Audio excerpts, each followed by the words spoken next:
Hey, what's up, guys? Vous écoutez Growing the Pack. Je suis votre animateur Julien Bournival, puis si vous êtes ici, c'est parce que vous avez compris une chose. Un autre niveau est possible. Un autre niveau de vie spirituelle, relationnelle, émotionnelle, financier. Un autre niveau est possible et c'est votre devoir d'essayer d'y accéder. Maintenant, vous pouvez continuer à blâmer votre boss, la lune, les étoiles si vous voulez, mais il n'y a rien qui va changer tant que vous déciderez pas de changer. Let's fucking get it! Hey, what's up, guys? Bienvenue à un nouvel épisode de Growing the Pack. J'étais excité de faire l'épisode aujourd'hui. Je vais essayer de cut shit short, par exemple, dans mon intro. Essayer de faire ça rapidement parce que j'ai des pages de notes, de trucs que j'ai envie de vous partager, de l'information vraiment, vraiment tactique. J'espère que vous êtes prêts à prendre des notes pour de vrai. Si vous êtes en train de conduire, c'est pas plus grave que ça. Faites juste le réécouter une autre fois. Mais c'est vraiment le genre de podcast que je pense qui est bon à réécouter plusieurs fois. Puis, c'est le genre de podcast aussi qui est bon à probablement prendre des notes. Okay? Ceci étant dit, pour essayer de cut shit short dans mon intro, je vais juste adresser quelque chose en commençant. C'est la chose suivante. Récemment, depuis que j'ai recommencé à faire des podcasts, je reçois de plus en plus de DM de gens qui viennent me partager leur win, okay? De comment le podcast les a aidés à win dans la vie. Puis sincèrement, ça, guys, là, vous n'avez pas idée à quel point j'aime ça. Okay? C'est ma plus belle paye. Ça, en vrai, c'est ça ma vraie paye que je viens sortir de ce podcast-là. Tu sais, je le dis tout le temps, je fais ça de façon 100% bénévole. Je le fais par responsabilité morale. J'ai vraiment d'autres responsabilités en vrai en ce moment à faire que de faire des podcasts, mais je considère qu'on est dans une ère où cette mission-là, la mission du podcast, elle est importante. Je la tiens à cœur, puis pour de vrai, il n'y a rien qui me fait plus plaisir que de voir des gens qui m'écrivent me dire que j'ai changé leur mindset, j'ai changé leur mentalité, puis éventuellement, en jouant ce rôle-là, je les ai aidés à changer leur vie, qui leur a aidé à changer la vie des gens autour d'eux. Wow! C'est la plus belle paye que j'ai. Fait que sincèrement, si vous avez des histoires comme ça, continuez à me les envoyer. Okay? Je vais continuer à les partager. By the way, c'est sûr que si vous m'envoyez ça, je partage ça. C'est sûr et certain. Posez-vous même pas la question. Et s'il vous plaît, guys, continuez à partager le podcast. Hein? Je dis tout le temps que, comme j'ai dit un petit peu plus tôt, je fais le podcast par responsabilité morale parce que j'ai appris des choses à 26 ans, après m'avoir cassé la gueule beaucoup trop de fois dans la vie, qui m'ont permis de complètement changer ma vie. Okay? Puis une de ces choses-là, c'est la capacité à prendre responsabilité pour 100% de ta vie. Puis je pense vraiment que c'est un problème de société qu'on a en ce moment partout dans le monde, que les gens ne sont pas capables de prendre responsabilité pour leur crise de vie. Ceci étant dit, quand j'ai décidé de prendre responsabilité pour ma vie, puis d'appliquer certains concepts, ça a complètement changé ma vie. Okay? Puis non seulement ça a changé la mienne, mais je me suis dit, Chris, ça a changé la mienne, puis je commence à l'enseigner aux gens autour de moi, ça va peut-être changer leur vie. Hein? Fait que j'ai commencé à l'enseigner aux gens qui travaillent avec moi, puis ça a changé leur vie aussi. Puis non seulement leur vie professionnelle, leur vie relationnelle, leur vie à la maison, toutes les sphères de leur vie s'est améliorée.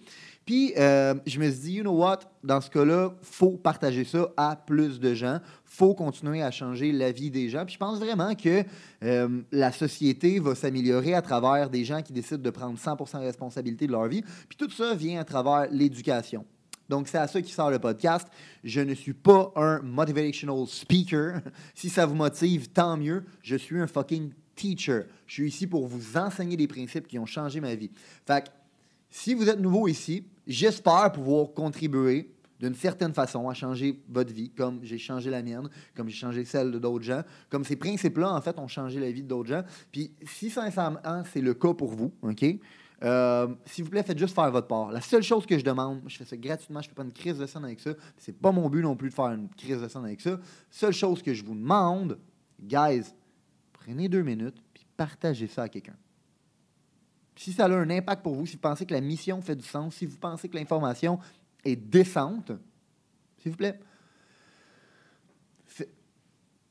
prenez responsabilité, vous aussi, de cette mission-là, puis c'est ensemble qu'on va être capable de changer les choses. Hein?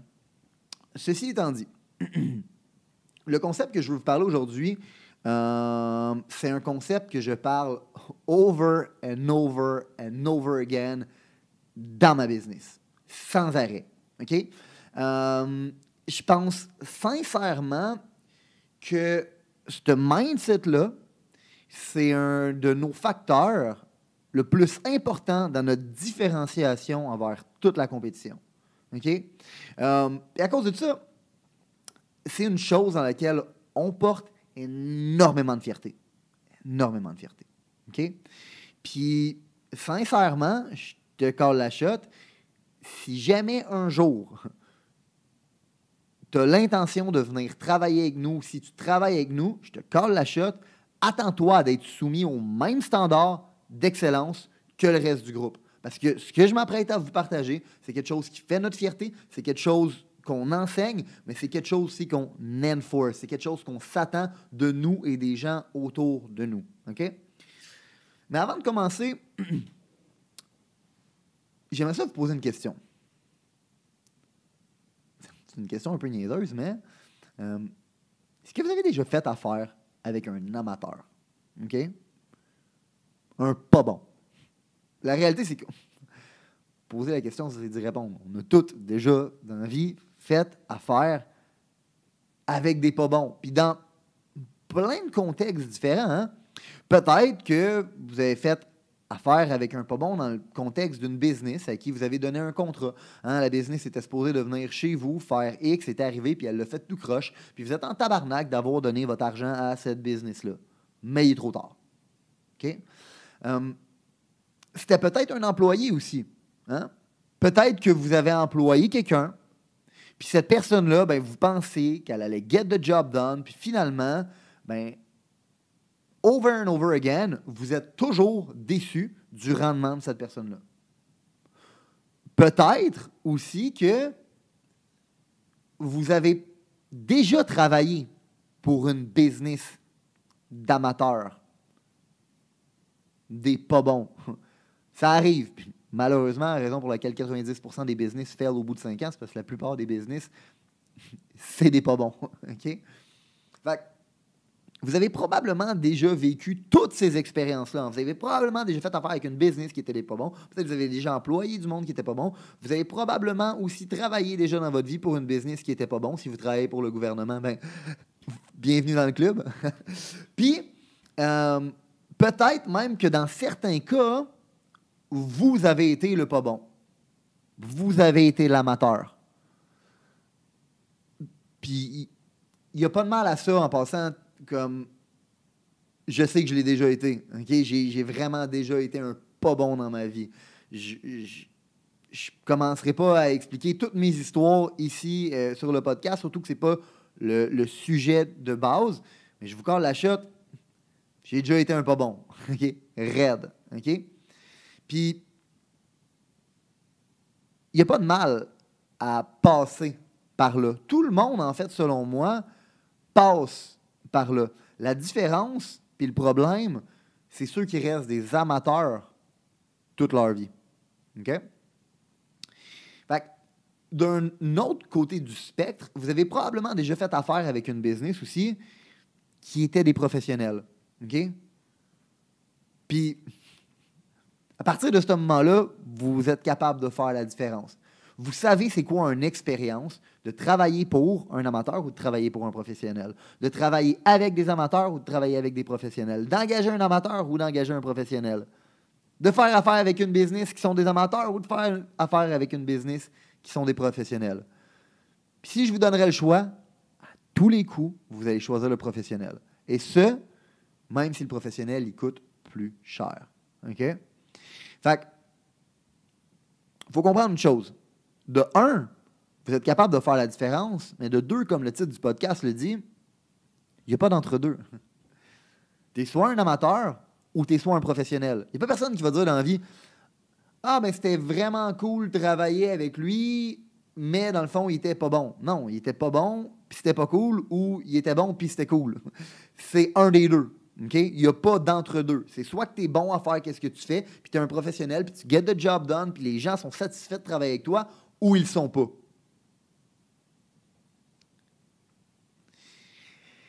Fait qu'il faut comprendre une chose. comme j'ai dit un peu plus tôt, tout le monde commence en tant qu'amateur. Tout le monde. Mais peu de gens deviennent des professionnels.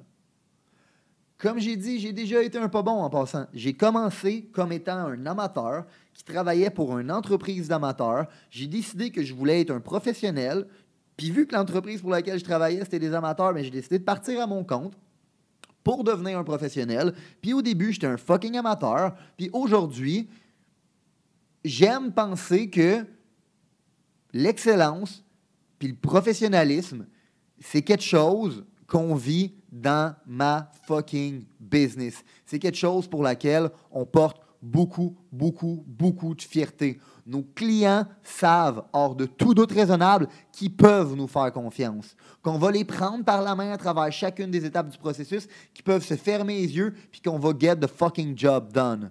OK? Vous savez quoi? Ils s'attendent à ça parce qu'ils payent un premium pour faire affaire avec nous, puis ils savent très bien. Puis c'est ça la fucking valeur d'être un pro, puis de dégager l'excellence à travers tes actions. Ceci étant dit, on ne parle pas de moi aujourd'hui, on parle de vous. OK? Puis si jamais vous avez jamais été le fucking professionnel, je vous suggère d'écouter le podcast. Je vous suggère de l'écouter, puis comme j'ai dit plus haut, je vous suggère de prendre des fucking notes. OK?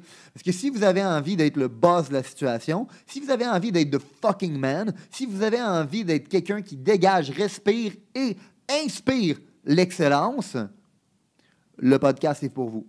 Puis si vous ne l'avez jamais été, c'est peut-être le temps de le devenir, puis c'est exactement de ça qu'on va parler aujourd'hui. OK? Fait avant de vous parler de qu'est-ce que c'est l'excellence, j'aimerais ça qu'on détermine ensemble qu'est-ce que ce n'est pas l'excellence. Okay? Dans un premier temps, contrairement à la croyance populaire, l'excellence, ce n'est pas un titre ou une position. Tu peux être un CEO puis être pourri. Ton titre et ta position ne devraient te donner aucune fierté et aucun honneur. Ta façon d'exercer la job qu'on t'a donnée devrait déterminer si tu devrais avoir une fierté et un honneur dans ta fucking job. Fait que l'excellence, le professionnalisme, c'est pas une question d'être un manager, d'être un CEO. C'est pas un titre, c'est pas une position. C'est pas un one-time deal non plus. L'excellence, le professionnalisme, c'est pas une fois, je me permets d'être vraiment excellent, puis toutes les autres fois, je suce. C'est pas de même que ça marche. Okay?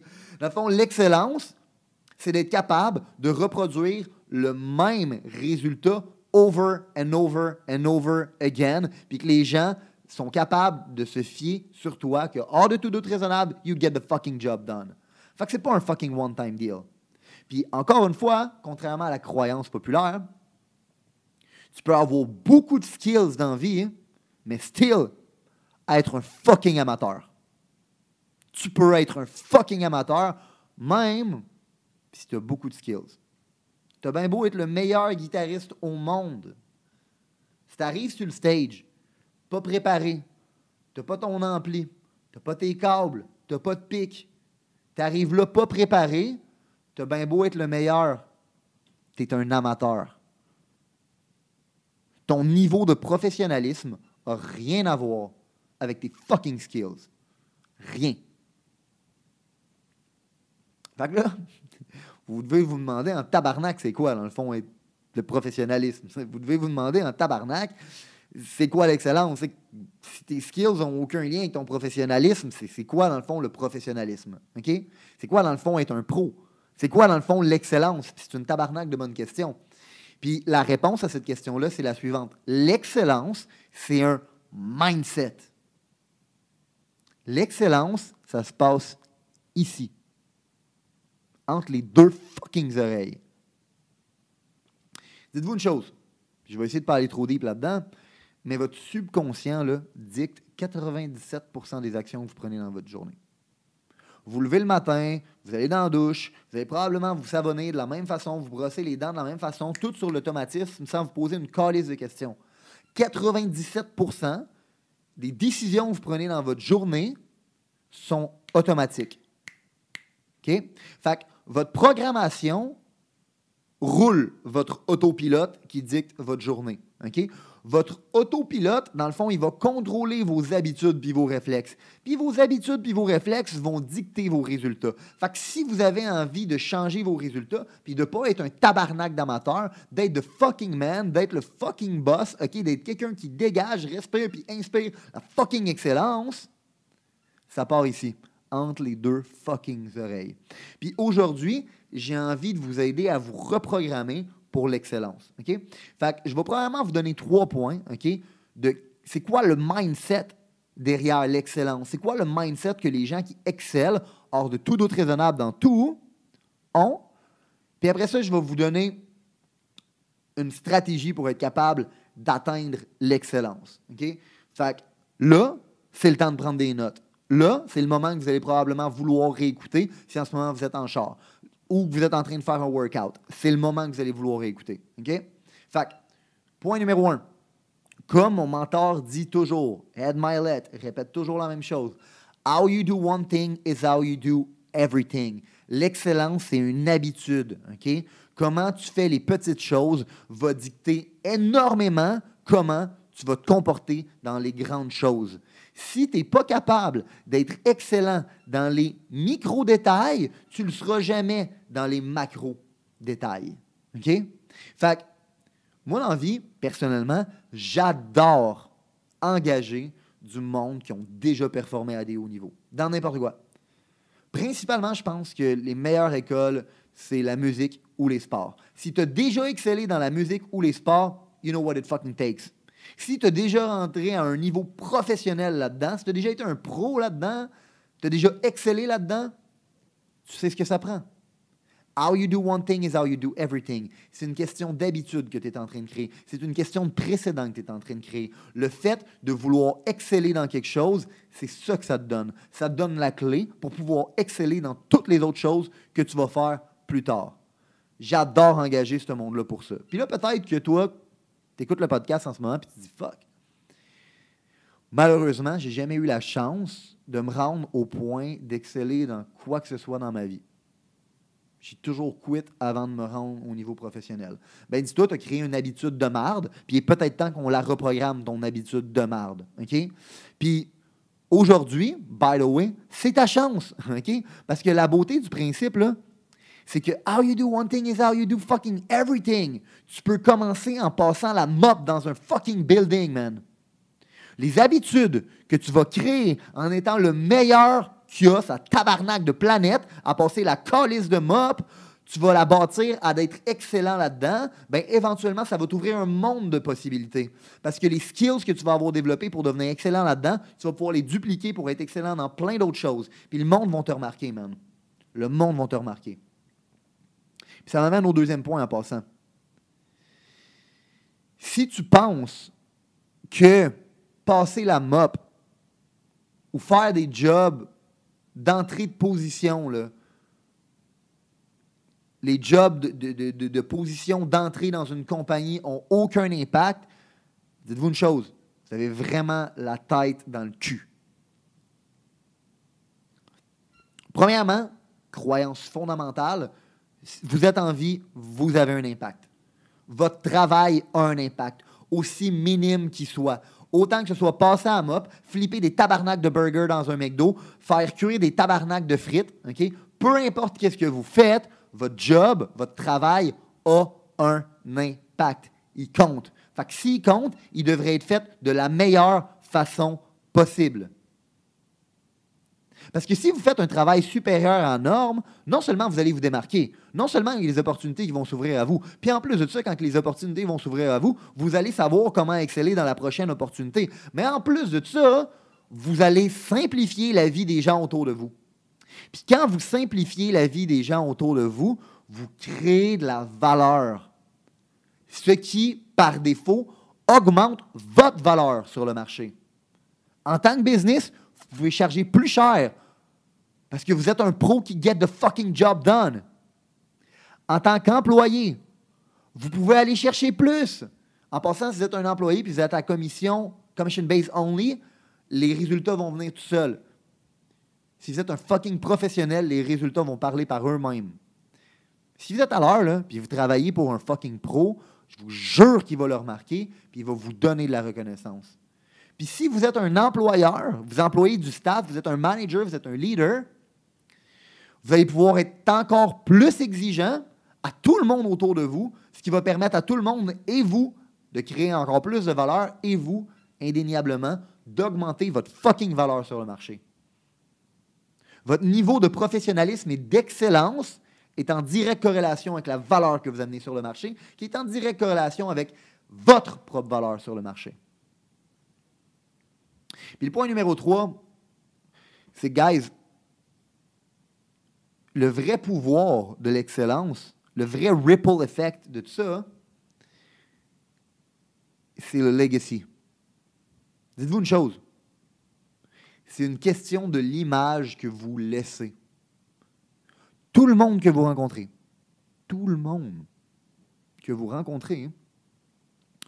se font une image mentale de quel genre de personne vous êtes à travers des millions de petits détails. Ton char est-tu en bordel? Tu te laisses-tu traîner? Tu te laisses-tu traîner chez vous? Tu te laisses-tu traîner chez le monde? Es-tu capable de ramasser ta marde? Ou est-ce que tu es même le genre de personne qui va ramasser la marde des autres? Le monde va se faire une image mentale là-dessus. C'est toutes des choses que le monde va juger par rapport à vous, puis qui vont mettre en relation avec comment ils pensent que vous allez vous occuper de la relation que vous avez avec eux. C'est pas juste une question de l'image que vous laissez aux autres. C'est une question de la relation que vous bâtissez avec vous-même, votre propre honneur. C'est votre confiance en vous. By the way, votre confiance en vous, c'est quoi? C'est la relation que vous avez avec vous-même, man. Et la relation que vous avez avec vous-même est bâtie comment? Mais de la même façon que tu bâtis n'importe quelle crise de relation dans ta vie. En disant à quelqu'un que tu vas faire de quoi, puis en le faisant. Puis pas en le faisant comme un esti de jambon, en le faisant de façon excellente, comme un tabarnak de pro. Quand tu fais ça, le monde a confiance en toi. Puis quand tu fais ça, le monde bâtisse une relation avec toi. Mais quand tu fais ça avec toi-même, tu bâtis la relation envers toi-même, puis tu bâtis ta confiance envers toi-même. La confiance en soi, c'est ça. Comment voulez-vous bâtir quoi que ce soit ou comment voulez-vous que les gens vous suivent si vous n'avez même pas confiance en vous? Si vous laissez une image de marde dans leur fucking tête.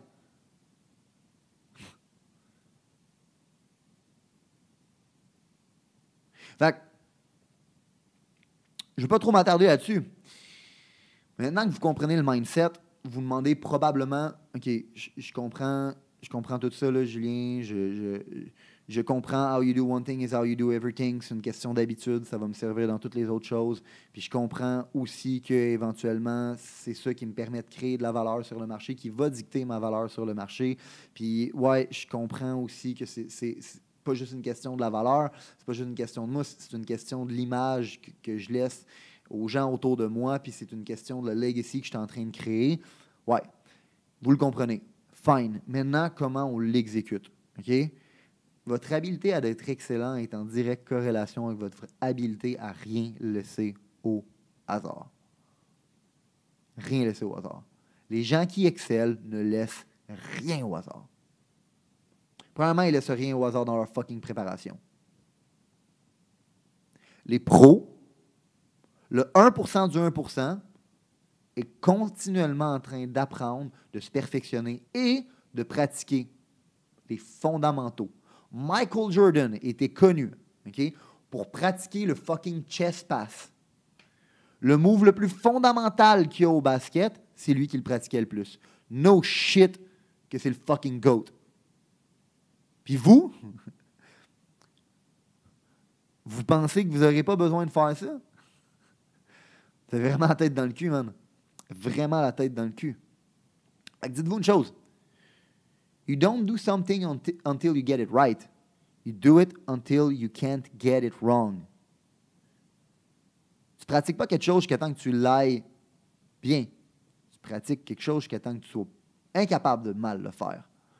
C'est ce niveau-là de préparation, c'est ce niveau-là de rien laisser au hasard. Moi, je dis tout le temps à mes gars, l'humilité dans la pratique et confiance dans l'exécution. Ça, c'est un pro au travail. Rien laisser au hasard dans votre communication aussi, guys.